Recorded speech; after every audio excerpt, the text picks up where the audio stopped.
अस्सलाम वालेकुम व्यूवर्स, कैसे हैं आप सब लोग। उम्मीद है आप सब खैरियत से होंगे। आज की अच्छी बात के साथ आके आयशा आपकी खिदमत में हाजिर हो चुकी हैं। आज का जो मेरा टॉपिक है जो मैंने आपसे शेयर करना है वो हुकूकुल इबाद है। अल्लाह पाक हुकूकुल्लाह तो माफ़ कर देंगे, लेकिन हुकूकुल इबाद उस वक्त तक माफ़ नहीं होंगे जब तक हम जो है अपने वो बंदे जिनका हम कसूरवार होंगे वो हमें माफ़ ना कर दें। हुकूकुल इबाद की बहुत ज़्यादा अल्लाह के यहाँ बहुत ज़्यादा इसका वो है मुकाम होगा। ज़ाहिरी बात है, अल्लाह ताला नहीं चाहते कि कोई भी इंसान किसी को कोई दुख दे, कोई तकलीफ़ दे, कोई परेशानी दे, कोई धोखा दे, कोई मामलात गलत करे। आपको पता है ये चीज़ें हम सब के लिए कितनी ज़रूरी हैं। ये हमें उस वक्त समझ आएंगी जब हमारे पास टाइम नहीं होगा, जब उसके यहाँ सारे फ़ैसले हो चुके होंगे। फिर हम सोचेंगे कि हम किस तरीके से अपने मामलात को ठीक रख कर चलें। हुकूकुल इबाद के अंदर जो है हमारे सबसे पहले हमसायों के हकूक़ भी आते हैं, माँ बाप के हकूक़ आते हैं, बहन भाइयों के हकूक़ आते हैं, औलाद के हकूक़ आते हैं। इसी तरीके से बहुत सारे मामला लेन देन के हकूक़ आते हैं। जिस इंसान का लेन देन में फ़र्क होगा, कम तोलेगा, उसमें जो कमी पेशी करेगा उसके हकूक़ हैं। उसके बाद कोई किसी के साथ ज़्यादती करेगा उसके हकूक़ हैं। यानी कि हुकूकुल इबाद में ये सब रिश्ते जितने भी अल्लाह पाक ने इस दुनिया में बना के भेजे हैं वो सब ऐड हुए हुए हैं। ठीक है, इसलिए हमें चाहिए कि हम ऐसा कोई अमल ना करें जिसकी वजह से हम दुनिया में कभी भी किसी के कसूरवार ठहराए जाएं, या कोई हमारी वजह से दिल में बात रख कर इस दुनिया से चला जाए और फिर हमें वहाँ जाके उसका जवाब देना मुश्किल हो जाए। ठीक है, आप सब तो जानते हैं कि हुकूकुल इबाद में कोई कमी पेशी जो भी इंसान करता है ना उसके लिए कितना उस मामले में कितनी परेशानी है कि अगर हम उसका नाम क्या रिश्वत किसी से लेते हैं उसका भी हिसाब किताब हमें देना पड़ेगा। अगर हम चोरी करते हैं उसका भी हिसाब किताब देना पड़ेगा। अगर हम कोई कम तोल कर रहे हैं उसका भी हिसाब किताब देना पड़ेगा। अगर हम किसी के साथ ज़्यादती कर रहे हैं उसका भी हिसाब किताब होगा। ये सब चीज़ें मिलकर हुकूकुल इबाद का ही हिस्सा है जो कि हमें अभी तो समझ नहीं आ रही होती। जब हम किसी के साथ ज़्यादती कर रहे होते हैं समझ हमें उस वक्त आती है जब हमारे अगले जहाँ जाकर इसका जवाब देना होगा, हमें तब समझ आएगी हमें। इसलिए कभी भी किसी को अपनी तरफ से परेशानी मत दें ताकि अल्लाह पाक हमसे राज़ी हो और दुनिया वाले भी हमसे राज़ी। दुनिया को हम जीत नहीं सकता कोई भी इंसान, लेकिन हम कोशिश तो कर सकते हैं ना अल्लाह से मदद मांग के कि हमारी ज़ात से किसी को तकलीफ़ नहीं होनी चाहिए, हमारी ज़ात से किसी के मामलात ख़राब नहीं होने चाहिए। ये सारी चीज़ें उसी वक्त इंसान समझ सकता है जब वो इस बात को सोचेगा, जब वो इस बात की अक्ल और शऊर रखेगा, तब उसको पता चलेगा कि मेरे लिए ये कितना ज़रूरी है।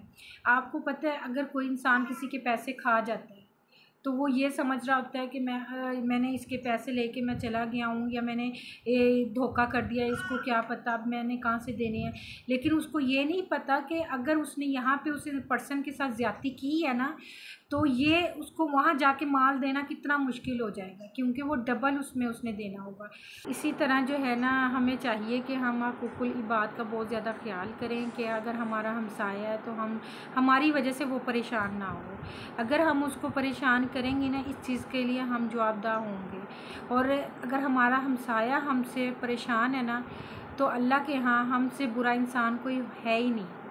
ठीक है, इस चीज़ का आपको बहुत ज़्यादा ख्याल रखना है कि आपकी वजह से कोई भी पर्सन, अगर आपके घर में कोई काम करने के लिए मेड भी आ रही है या कोई वर्कर हैं ऐसे जो जिनको आपने रखा हुआ है काम पे के सिलसिले में अपने घर में, तो आप उनका भी बहुत ज़्यादा ख्याल रखें, उनका दिल मत दुखाएं, कोई ऐसी बात ना करें जिससे उनकी दिल आज़ारी हो और वो कभी भी आपके लिए अपने अल्लाह के आगे रो पड़े तो उसके लिए फिर आपके लिए बहुत मुश्किल हो जाएगी। उस बात का जवाब दे होना अल्लाह के सामने उसका जवाब देना बहुत मुश्किल हो जाएगा। इसलिए आपको भी चाहिए कि अपने हर इंसान के जो आपका जिससे रिलेशन है, कोशिश करें कि अपने उस रिलेशन को अच्छे तरीके से निभाएं।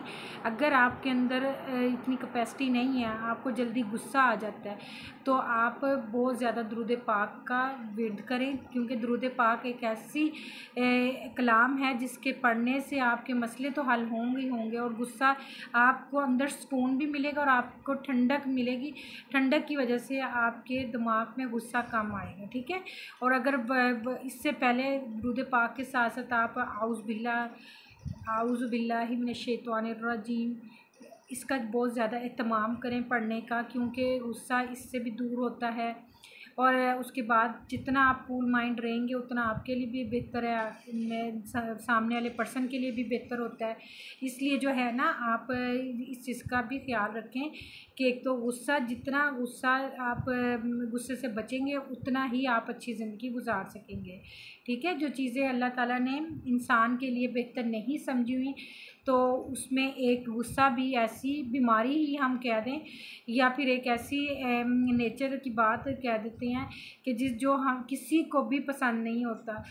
तो इसलिए कोशिश करें कि आपको जब भी गुस्सा आए तो उससे आप बचें, कुछ भी ऐसा बोलने से जिससे आपके गुस्से के अंदर कोई मुंह से ऐसा वर्ड निकल जाए जो आपके सामने वाले पर्सन को बुरा लग जाए और उसकी वजह से उसकी दिल आज़ारी हो और आप अल्लाह की पकड़ में आ जाएं।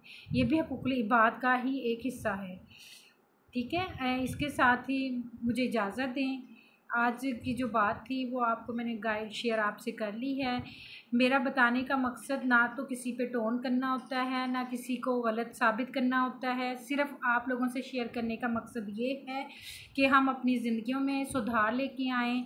उसमें सबसे पहले मैं अपनी ही ज़ात को कहती हूँ कि मैं बहुत कुछ सीखती हूँ लोगों से, वक्त से, अपने इर्द गिर्द के से इन्वायरमेंट से, और हमें सबको ही सीखना चाहिए। वक्त के साथ साथ, हालात के साथ साथ हमें अपने आप को चेंज भी करना चाहिए, ये हम सब के लिए ज़रूरी भी है। इसके साथ ही मुझे इजाज़त दें। अल्लाह हाफ़िज़।